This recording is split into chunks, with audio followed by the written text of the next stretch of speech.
Good afternoon. I don't know if this is an official Jewish event, and because of that, don't know if we can start on time. We're a bit early, but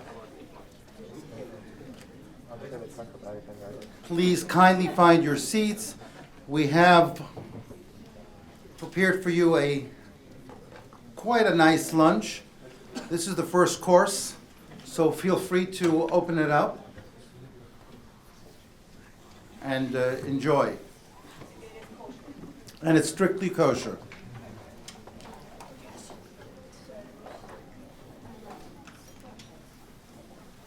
I will be introducing our chairman and moderator, Harley Lipman.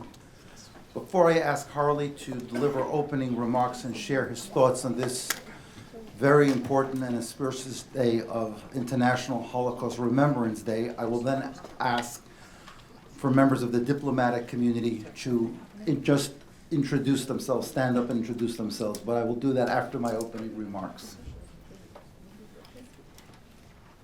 Good afternoon. My name is Ezra Friedlander, and I have the honor of having coordinated this event on behalf of our chairman and moderator, Harley Lipman. Harley Lipman has a background in international relations and foreign policy.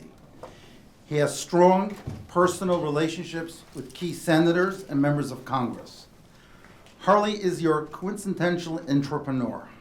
He is the founder and CEO of Genesis 10 and has grown the company into one of the largest privately held IT consulting firms in the United States. Harley was appointed by President George W. Bush to serve as a member of the U.S. Commission for the Preservation of America's Heritage Abroad, and has been reappointed by every president since. In this role, Harley personally spearheaded efforts that uncovered over 23 mass graves across Poland of Jews massacred even before the Holocaust.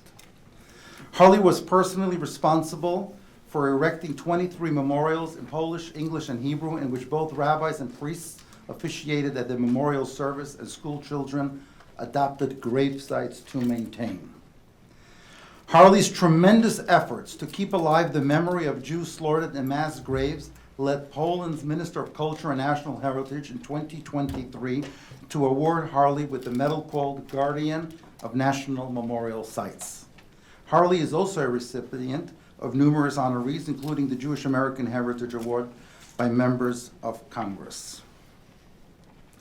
A dedicated philanthropist, Harley has been the sole financial supporter of a Cambodian orphanage for more than 17 years, and is the executive producer of Safeguarding Memory, an award-winning documentary on mass graves in Poland, which appeared on PBS.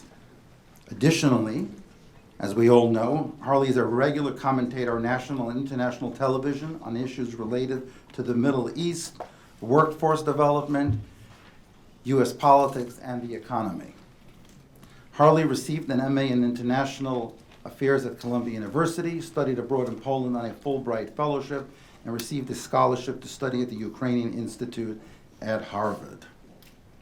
While his business skills have earned him the title of 44th best CEO in America, including Fortune 500 companies, Harley has an extensive history and passion for philanthropy, and what makes him such an acclaimed individual is the duality between being a talented capitalist who equally wants to give back and better the world.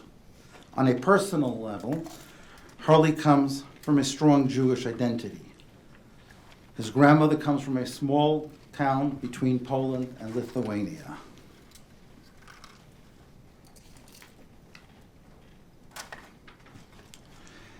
As a Fulbright scholar in Poland, Harley connected with the late Lech Wałęsa, beginning a lifelong pursuit of democracy, freedom, and advocacy through filming and documenting precursors to the anti-communist movement in Poland. Harley was on the forefront of cutting-edge journalism even then as a young man. Harley's balance between capitalism and democracy gives him a unique perspective into the world of giving back while also excelling in business. His Jewish heritage and participation in the Jewish community has made him a prominent advisor and instrumental aid in the passage of the Abraham Accords, a peace agreement passed in 2020, encouraging diplomatic relations between Israel and Arab states in the Middle East. In fact, Harley was appointed by President Biden on the largest commission to creating trust between Israelis and Palestinians. While thriving and excelling in a capitalistic society, Harley has taken initiative to give back and engage in philanthropy, an endeavor that is woven into his character. Ladies and gentlemen, I ask Harley Lippman to please deliver opening remarks before we hear from our distinguished members of Congress. Thank you.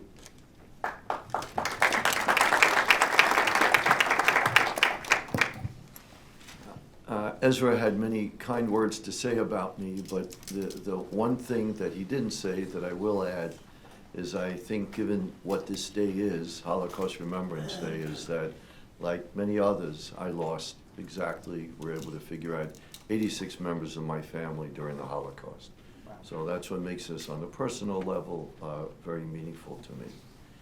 So I thought that in speaking about the Holocaust, I think the people that are here obviously know about it, otherwise I don't think you would be here. So what could I share with you that would be meaningful given how important this day is, and something that also would be interesting?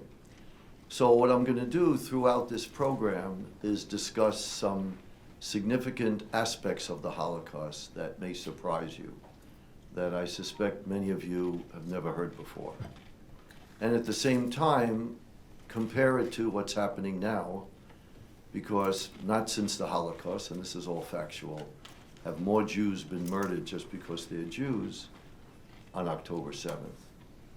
And how is this the same as the Holocaust? Is it almost the same? Are there aspects of this that are worse than the Holocaust, as strange and as odd as that may sound? And the answer is yes. In some aspects, it's actually worse than what happened in the Holocaust. And the reason why I say that is the Holocaust, certainly in size and dimension, stands unique in history for the mass industrial extermination of the Jewish people, which is unparalleled anywhere in history. But also at the same time, things happened on October 7th that in some horrible ways made it worse than the Holocaust, person by person, I mean. For example, during the Holocaust, the Nazis hid their crimes. They were somewhat embarrassed by it, didn't want it shown. On October 7th, Hamas gleefully advertised their crimes, had cameras filming it, GoPro, as it's called, they could wear on their head and chest and can show it off. Also, radical Islamic leaders lectured the Hamas terrorists and told them, you can't just kill the Jews. The women especially, you need to torture as long as possible and sexually abuse them as long as possible. And the same thing with everyone else that they find. That didn't happen in the Holocaust. The Holocaust, by and large, there were exceptions. They went to kill as many Jews as possible, as quickly as they could. Here, they didn't go out of their way to prolong the torture and the agony, which is what they did on October 7th. So I'm going to change various comments and give you various points about that. And I'll just start with one, and then we could begin to make the introductions. So for example, in 1933, in the last election, when Hitler got elected, only 55% of the German people voted for Hitler. A lot of people don't realize that. He got the largest number of votes, but only 55% of the German people voted for Hitler.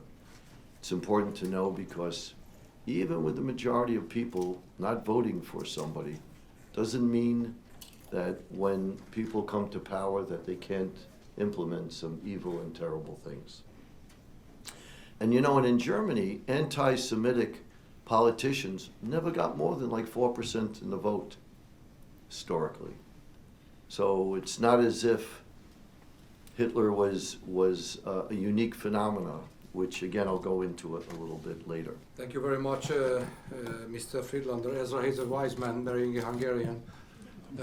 Thank you very much for the invitation, and also I wish to express our gratitude to Mr. Lippmann for the opportunity to speak. I think it's quite obvious for a Hungarian ambassador to come to any commemoration event which is about the Holocaust for a number of reasons.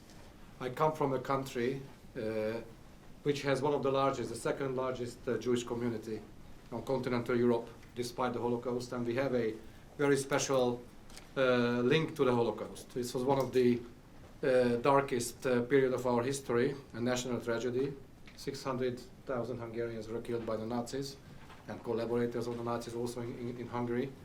And that's why we look at the Holocaust with a very, very special perspective. And we have a large community in Israel, Israelis with a Hungarian background, many of them high-level politicians, even today. And I am very proud to say that Hungary is now have a thriving Jewish community that can live in peace and security, number one, because we made it clear that nothing can repeat, which was once happening in history. It cannot happen again. Wait, I recognize you. I know. So Brad is a very good friend of Israel and the Jewish people. He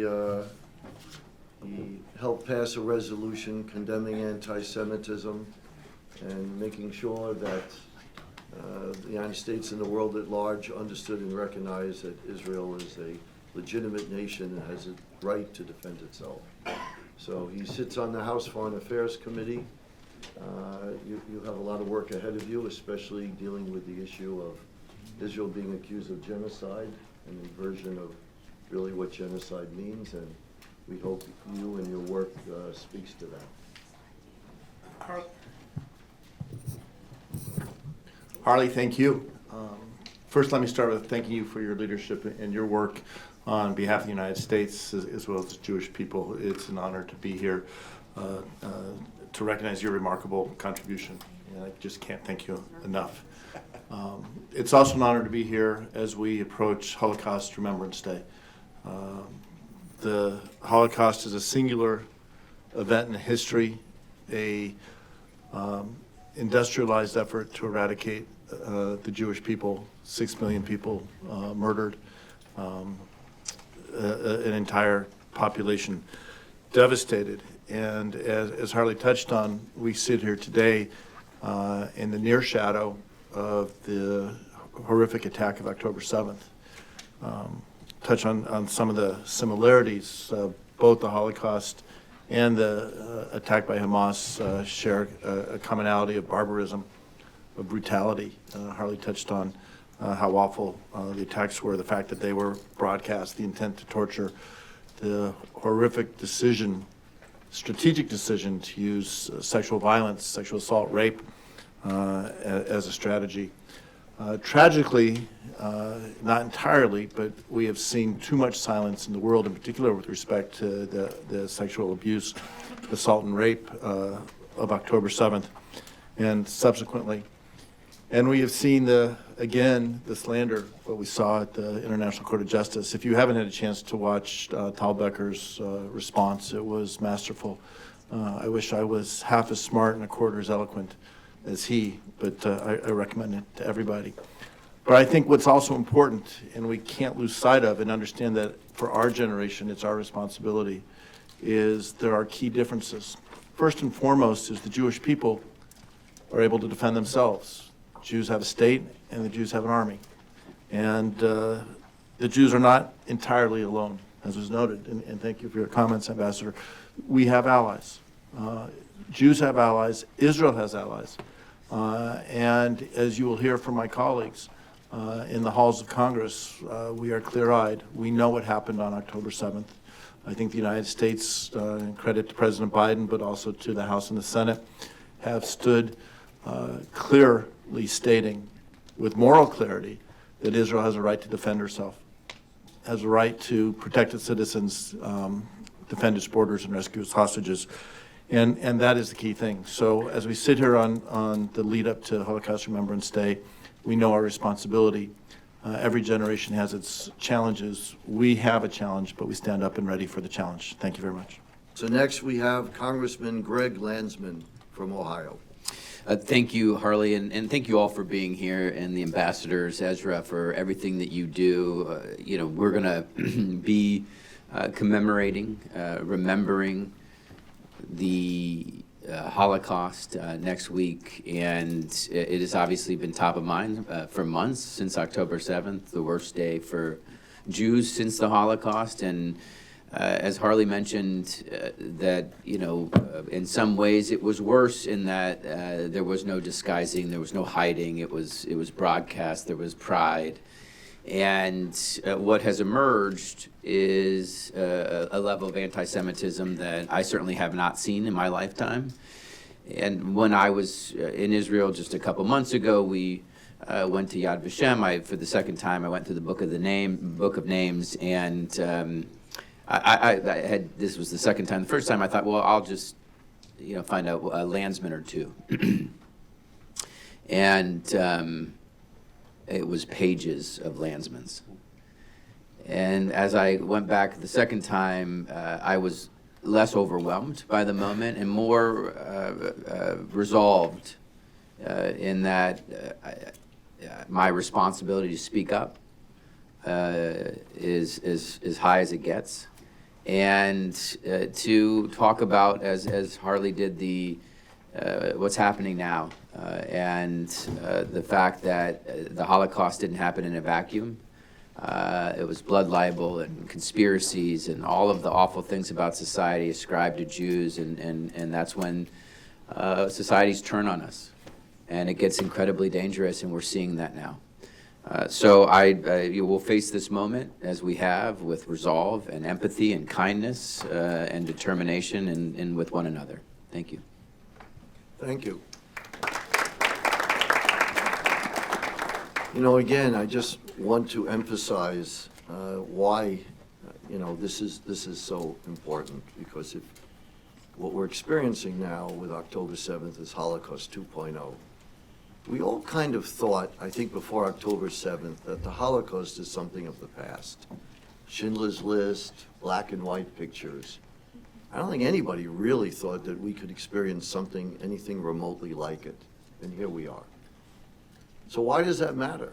It matters because if you were to think and somehow to go back in time, and let's say the year is 1939, and you went back in time to Europe, and you know what's going to happen, what would you do? And I think we're in a similar situation now. And I think that what it calls upon us all is to really be involved and to do something about it. I think if there's anything that comes out of this is that there are action steps, because we have to acknowledge the incredible horror that was committed upon innocent people, children murdered, taken from their cribs, an 82-year-old grandmother told to get on her family on FaceTime so Hamas could torture her and her family could see her being tortured real time. I know it sounds graphic. I don't take any pleasure in saying it, but it's so important for us to be aware of this and talk about it, because there are people who are trying to deny this already or minimize it, including Hamas, who photographed it. So that's why this needs to be done. To now make a comparison with the Holocaust, as I said earlier, and I'll keep on saying it, as the more I read about this as I was going to give this talk, and the more I did a deeper dive, the more myself I became shocked at what I read. And I thought, given I've read almost everything I get my hands on about the Holocaust, I didn't think I would come up with things that would continue to horrify me, and that's what I'm sharing with you.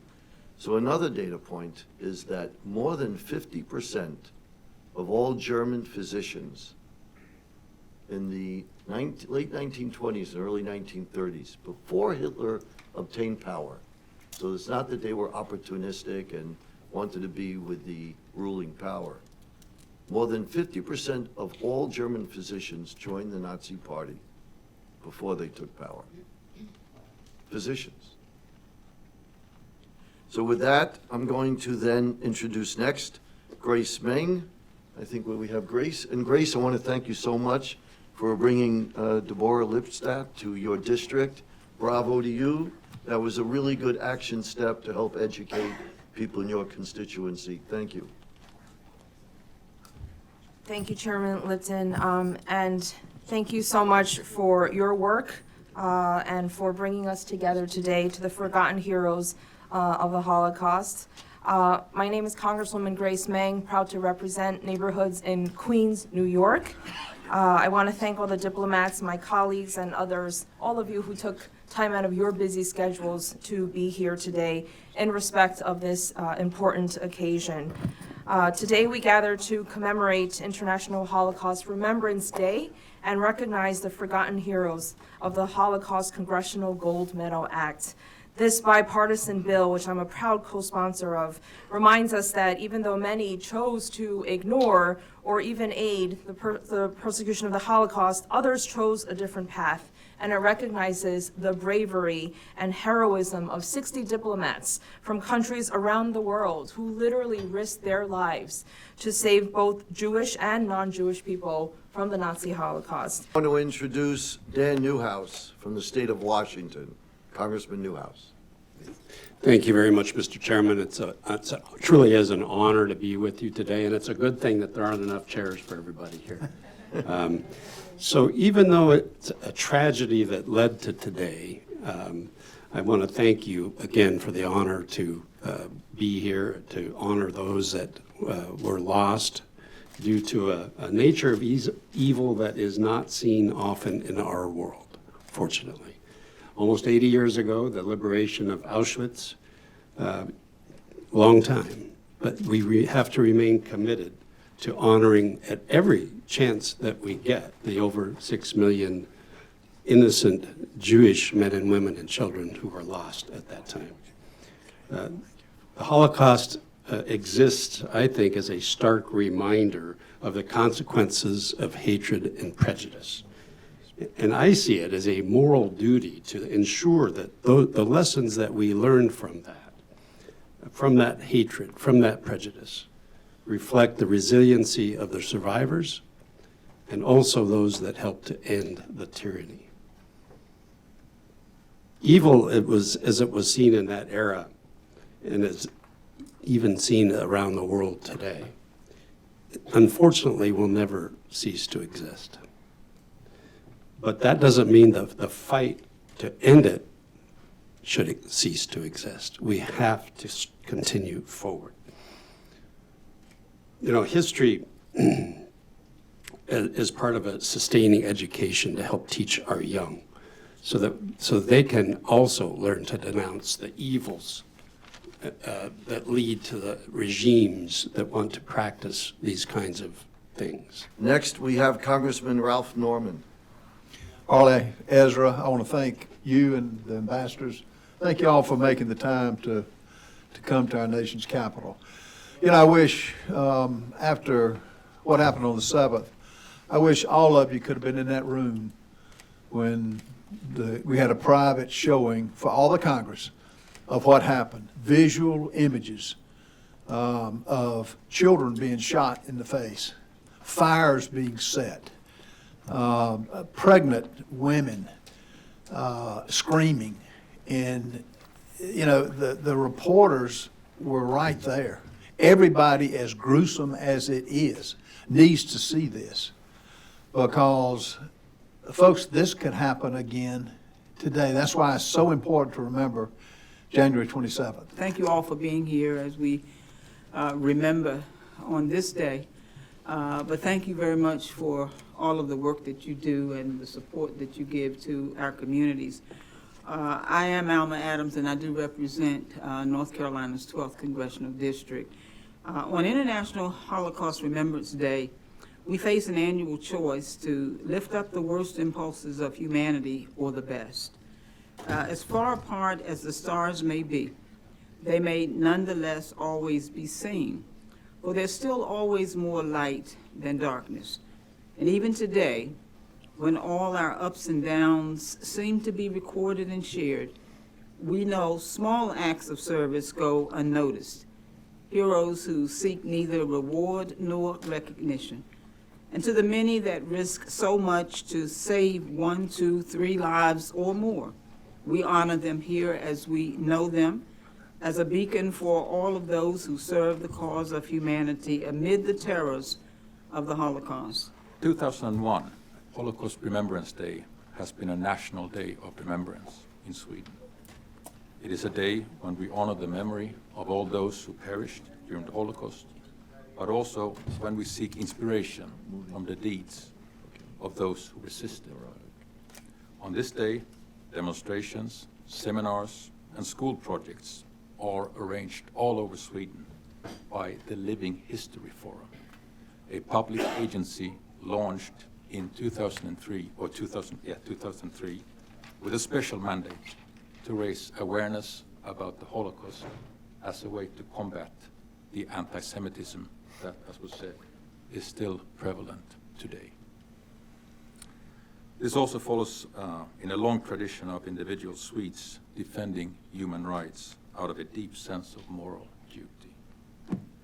As was highlighted here before, one of the most notable episodes took place in Budapest in 1944 and 45, where 4 Swedish diplomats, led by Raoul Wallenberg, embarked on a mission to save tens of thousands of Jewish lives.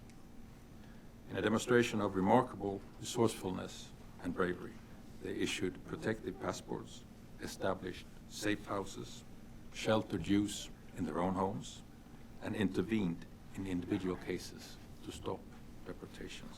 Through Romania, Romanian authorities have been deeply involved in killing the Jews in Romania during the war. And Romania, I think, has learned its lesson over the decades, and now it's a regional model in combating anti-Semitism and also fighting against Holocaust denial.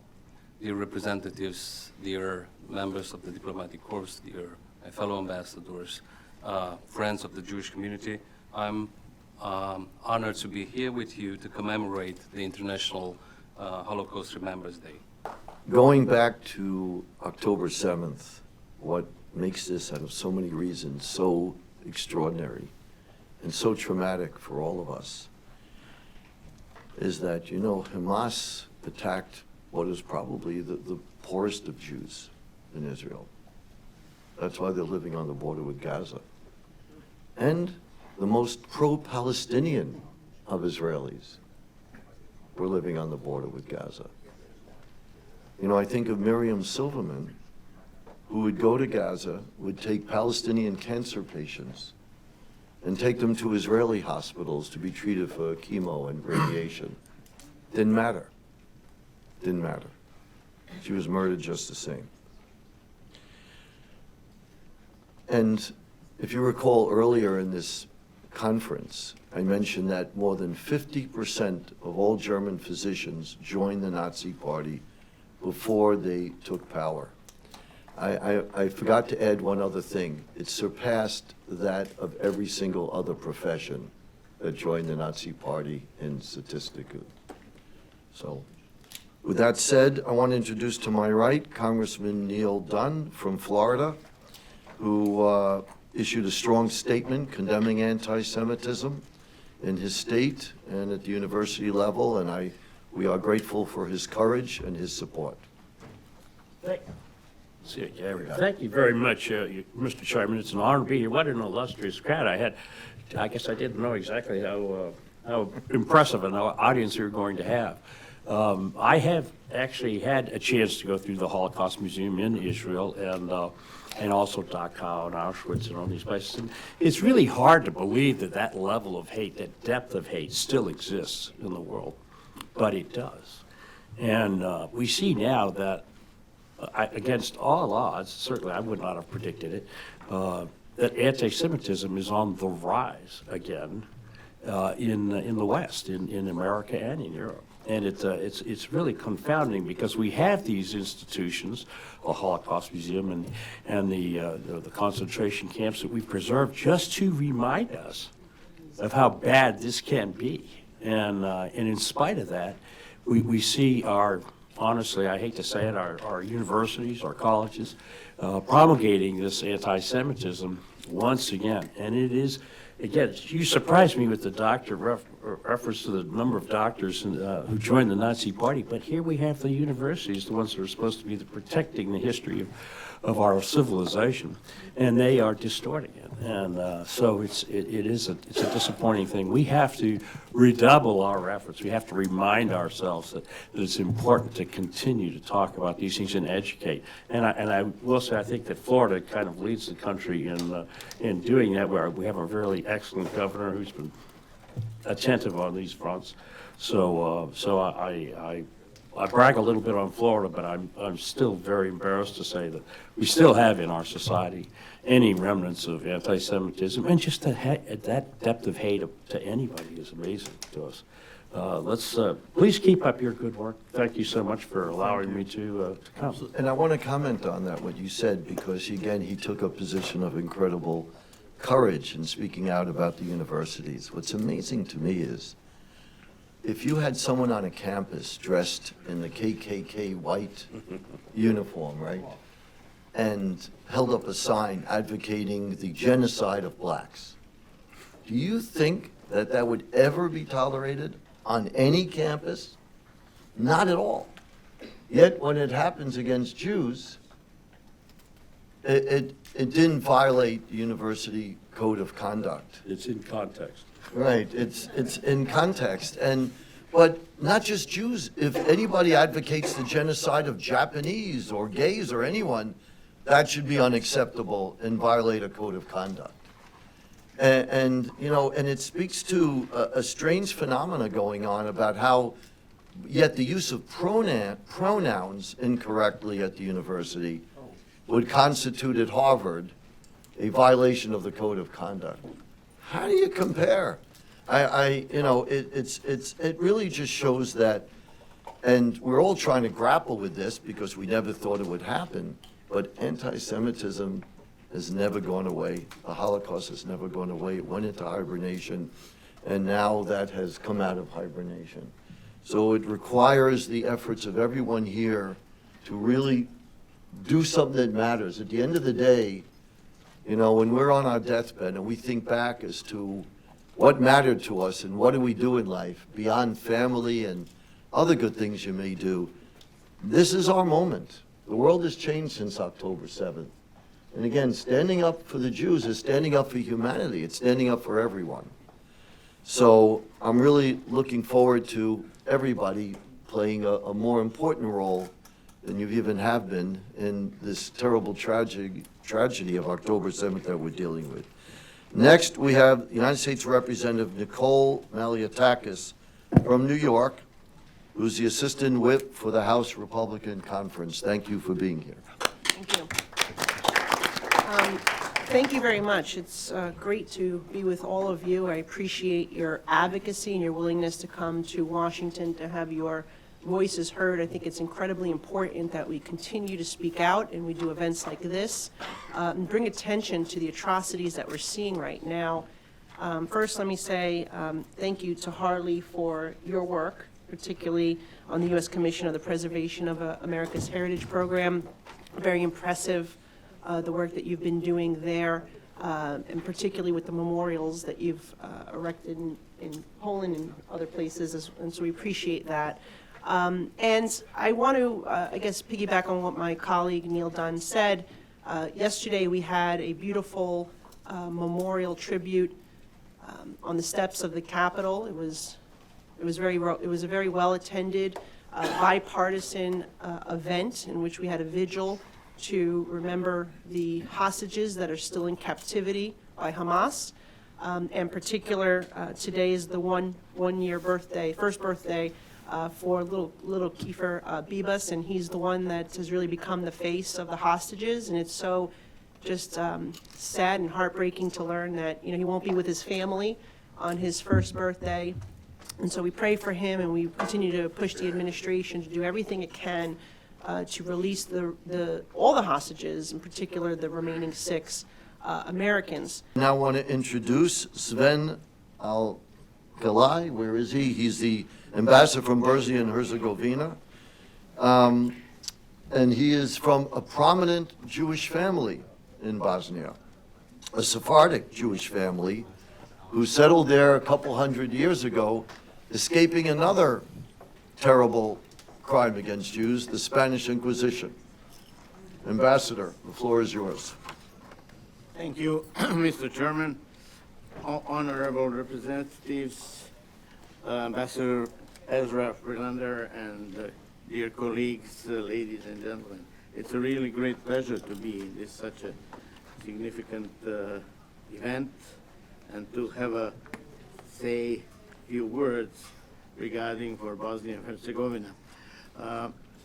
Bosnia and Herzegovina, given the history, our own history during the Holocaust and experience with aggression and the Srebrenica genocide during 1990s, this day likely resonates deeply, fostering reflection on the importance of tolerance, remembrance, and the prevention of such tragedies in the future. The murder of 6 million Jews committed by the Nazis in the Holocaust can never be forgotten in Germany. The past is always present in Germany, this past. The International Holocaust Remembrance Day is, of course, an official day of remembrance in Germany, commemorated by the German Bundestag in the presence of our President and the Federal Chancellor. Israel's security is, as we say, reason of state for Germany. And after the horrific terrorist attacks by Hamas on Israel, Germany unequivocally stands by Israel's side. Israel has the right to self-defense in line with international humanitarian law. Israel's existence and safety cannot be questioned. We work together closely with the United States, our closest ally outside Europe, towards a sustainable peace. One word about Germany today, very briefly, just to say that we are grateful that today we have again a thriving Jewish community in Germany. I think it's to the order of 100,000 members, and we are humbled and we are very grateful for that. And at the same time, it is very clear that anti-Semitism has risen in Germany, has risen more also following October 7. This is completely unacceptable, has sharply been rejected by the government, by the Bundestag. And I can just reaffirm that we will keep the remembrance of the Holocaust and we will firmly combat anti-Semitism today. Harry from Ohio. Thank you. I just want to say I'm humbled to be here today for the International Holocaust Remembrance Day. And I know I only have 30 seconds, but Tuesday I had the opportunity, I split the city of Columbus, Ohio, with my dear friend Joyce Beatty. And I'm a Republican, she's a Democrat, but we stand united in the support of Israel. But I was at a Jewish school, and it was actually in Joyce Beatty's district, but we share the student body. What I was amazed was that the level of security that I saw, and it just shows you the level of protection that we must have, and we must do everything we can to ensure that those learning institutions have the ability to defend themselves, but also to make sure they have the security to protect all of our children. And I will tell you, just real quick, and I know I have 30 seconds, and I know probably at number 29, but one of our dearest friends is 40 years old, and she, for the first time in her life, you know, she's a single woman in Columbus, my wife's best friend, and she said for the first time in her life, her mother called her and said, be mindful of your surroundings. Not because she's a single woman in a city, but because she's Jewish. So I'm, again, once very humbled, and very humbled to be here with this bipartisan group, and I thank you very much. Thank you. Good to see you. Thank you. Well, thank you. All right, next we have Debbie Wasserman Schultz from my state of Florida as well, who's very active in combating anti-Semitism. Thank you so much. Thank you to Harley and to Ezra and to all of you who are here, and especially thank you to the ambassador to the United States from Germany, because your work over Germany's work over generations now is much appreciated and essential. In cutting down my remarks, I'm going to focus on the crisis of the viral spread of anti-Semitism online. A recent AJC survey found 23% of Jews avoided wearing items that publicly embraced their Judaism for fear of being attacked. And we can probably all share a story in which we thought whether we were going to wear our Star of David or any identifiable insignia that represented our Judaism, given whatever circumstance we were dealing with at that moment. Countering that hate means challenging it online. That is essential. As a founder of the Interparliamentary Task Force to Combat Online Anti-Semitism and Ambassador, I would love to talk to you about getting a German member of your parliament to join our task force. I'm proud to lead efforts to disrupt the endless proliferation of hate on social media. The Holocaust did not begin in gas chambers. It began in public squares with dehumanization and conspiracies that bred mistrust, double standards, and second-class citizens.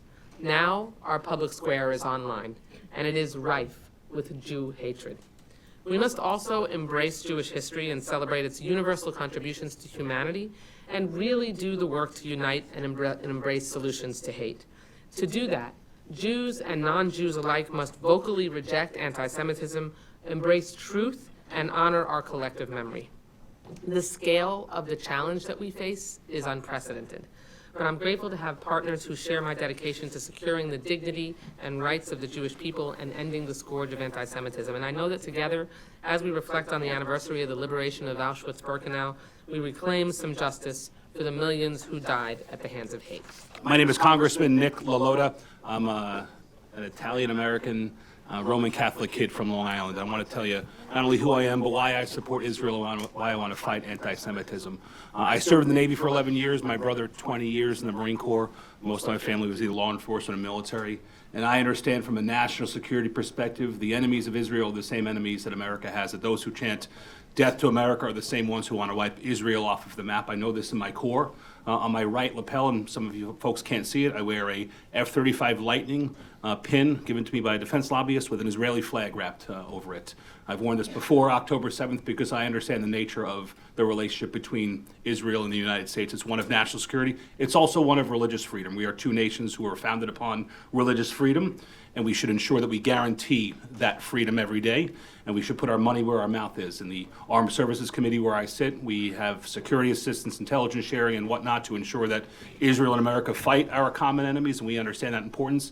And back here at home, members from both parties are fighting anti-Semitism, and Debbie mentioned this before, online is a big thing right now. Each time, and I live on Long Island, and sometimes anti-Semitism on Long Island rears its ugly head. Each time it does, I ensure that we combat it as well online too. I think that's important that we do that, regardless of what your own religion is, regardless of which party you come from. I think there are some things that ought to be black and white. And finally, to that point, there should not be a ceasefire forced upon Israel whatsoever, that we understand that after Pearl Harbor, after 9/11, none of our friends told us to cease fire and to stop pursuing our adversaries that cause death and destruction upon America, nor should America ever do that to its brother, to its best ally, Israel. So thank you for the indulgence and the time. I want to introduce the next representative, Angie Craig from Minneapolis. Thank you so much. It's truly an honor to be here. I represent the 2nd District of Minnesota, which is, of course, a suburb of Minneapolis and St. Paul. I'm here today simply to make sure that you understand how important International Holocaust Remembrance Day is to me and my family. My wife, her story is very simple. Her great-grandparents fell in love living in Poland, and they immigrated to England just in advance of the Holocaust.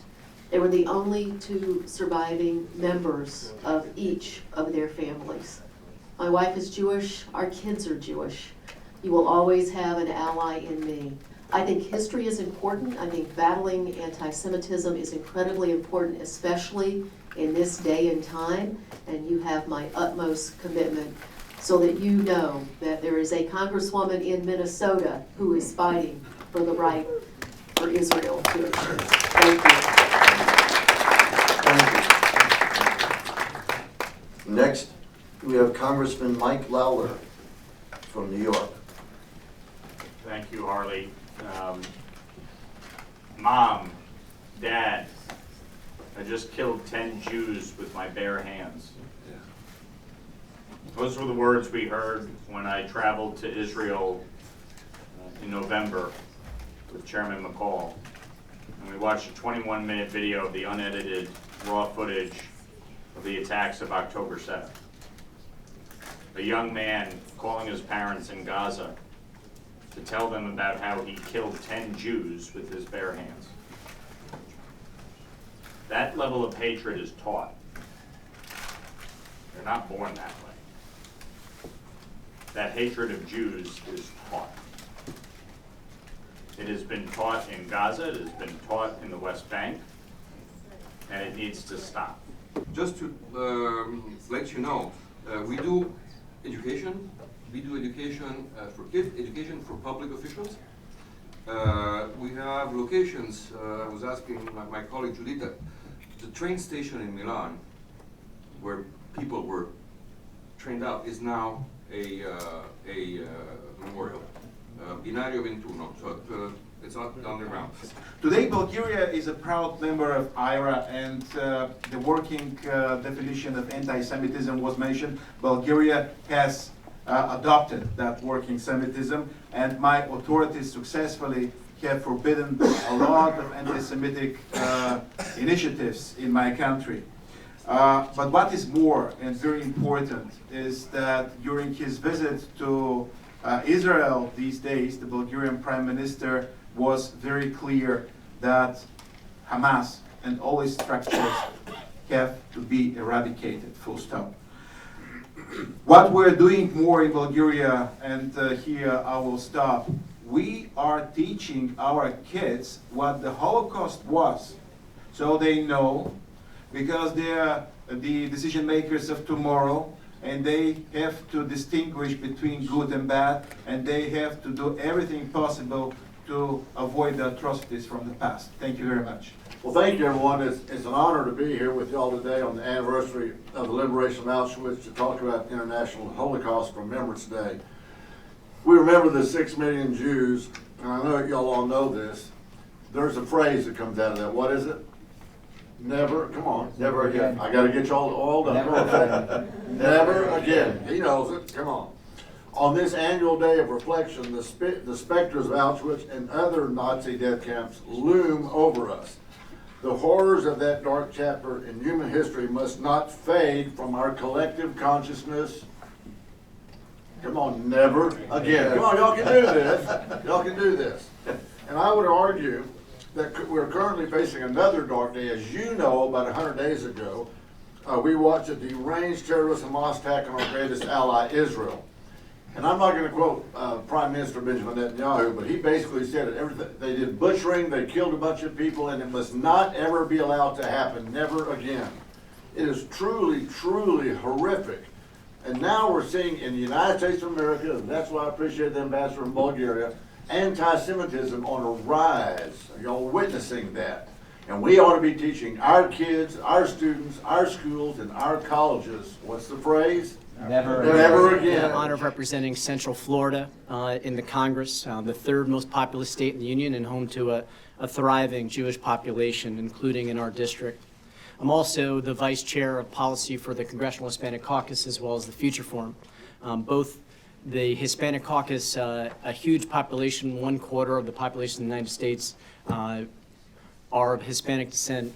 We are key allies of the Jewish community to make sure that we can stand with you during these difficult times.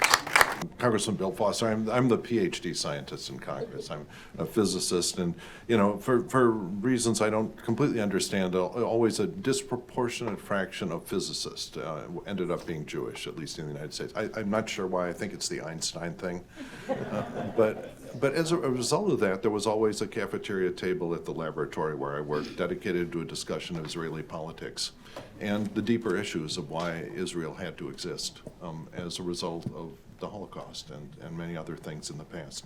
And so that discussion really was formative for my opinion of, what it means to be a Jew in the Western world and specifically in Israel. It's not an easy time right now.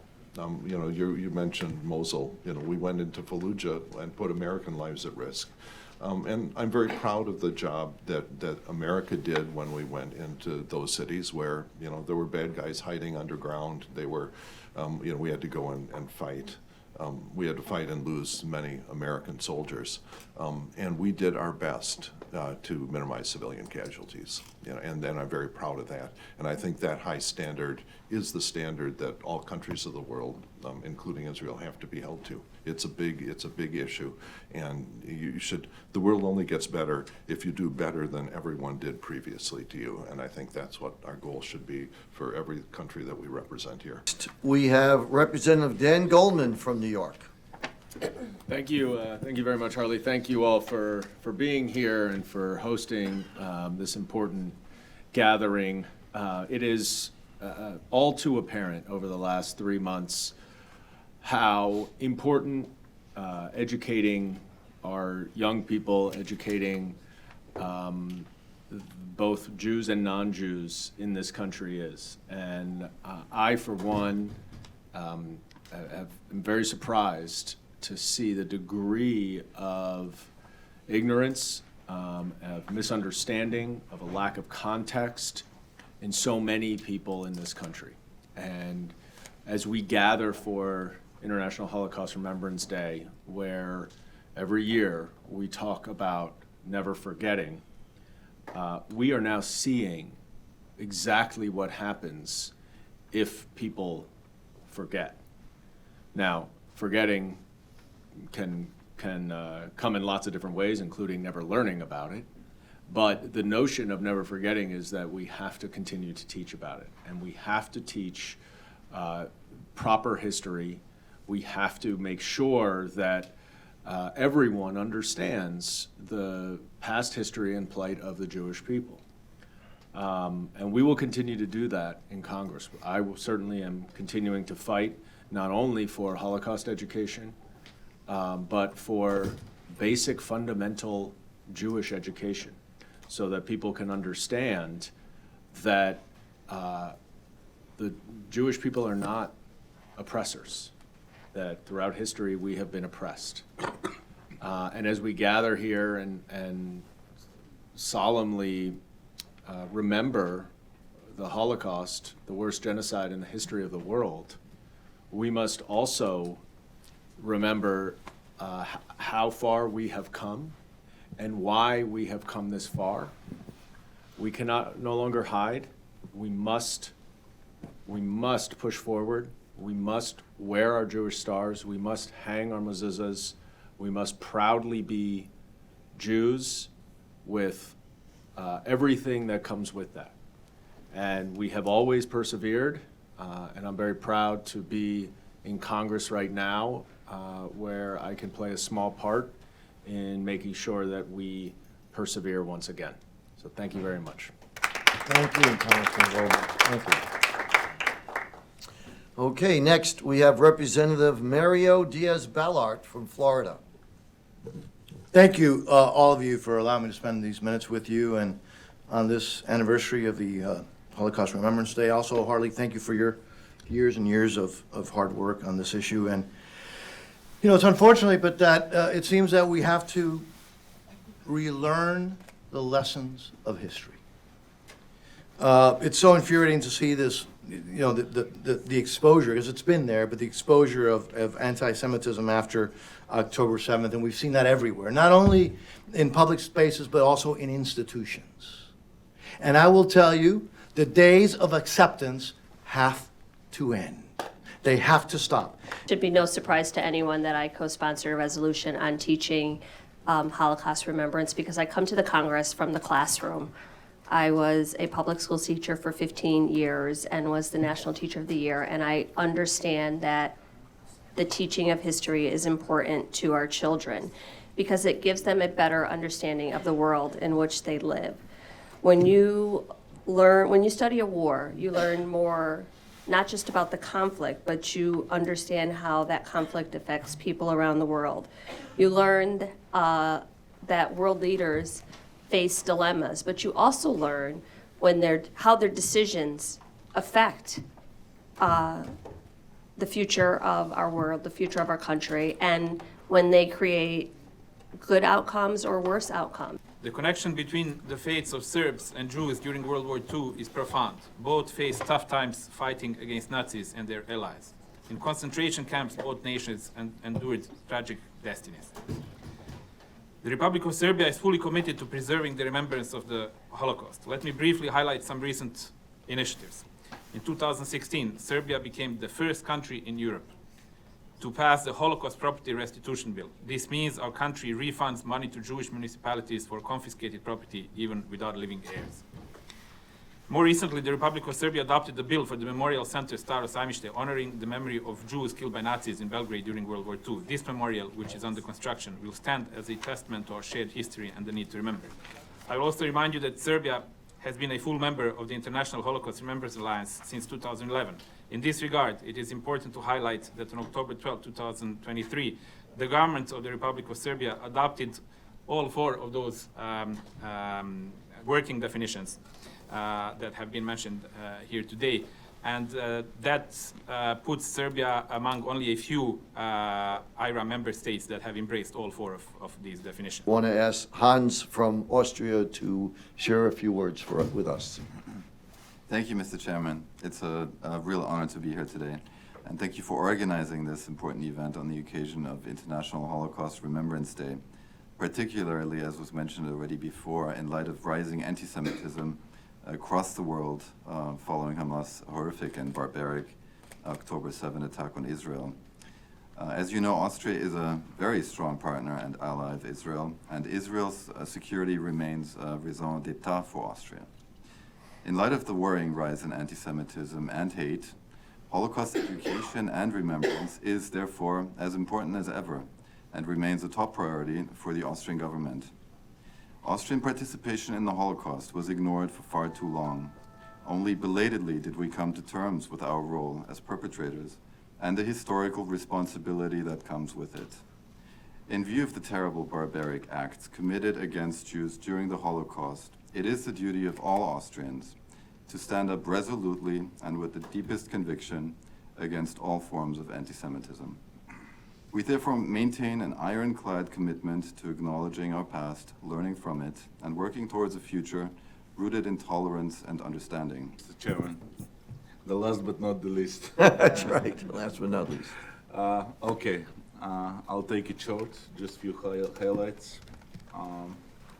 We have recently joined IRA in 2021, maybe one of the newest but very active member states in all areas of great importance for this cause, which means remembrance, education, and further action, fight against anti-Semitism. Last year we marked 80 years of the deportation of Macedonian Jews in Germany. So there were a number of events. Number one, with the Embassy of Sweden, who was back then the chairmanship with the European Union Council. We paid tribute to the Swedish diplomat, Raoul Wallenberg, who saved thousands of lives. There were speeches of our foreign minister, the ambassadors of Sweden, United States, and Israel as well. The president paid tribute and delivered a speech in front of the former tobacco factory in Skopje. It used to be a meeting point for deportation of Macedonian Jews. So from that point, they were transported to Auschwitz-Treblinka. North Macedonia last year has been chairmanship in office of the Organization for Security and Cooperation in Europe as well. And we did organize a very important anti-Semitism conference. Rabbi Biker was also attending, and I think we adopted a very important conclusions on the way forward. I want to thank all of you for being here. It's a long luncheon. You all are pretty good. And I thank you for the bottom of my heart, because everybody who's here obviously has a great deal of sensitivity to the Holocaust, cares, loves Jews and all victims of the Holocaust, Jews and non-Jews. And we have our work cut out for us. Our world has changed since October 7th dramatically, and it requires everybody to step up. I know when you often go to organizations, they say, we need you now more than ever. It's so repeated, it's lost its value, but I think today it really means it's what it says. The Jewish community and Israel does need all of you more than ever. It's essential. So please, whatever you're doing, be engaged and do whatever you can, because we as a people are beleaguered, and Israel as a nation and is beleaguered. And as Elie Wiesel said to me shortly before he died, he said, we really don't have any friends in the world. And Malawi is an example of one of the few that we do have. I think we do have some friends, but I think it shows that we're really on our own, and we really have to help each other and help make sure Israel is self-sufficient, because they can't count on anybody but themselves, as I think we've all seen. So thank you for being here. Thank you for your support. Thank you, Ezra and Gabriella, for putting this together. Did a great job, and I appreciate it. Without him, this wouldn't have happened. So thank you again, and have a good afternoon.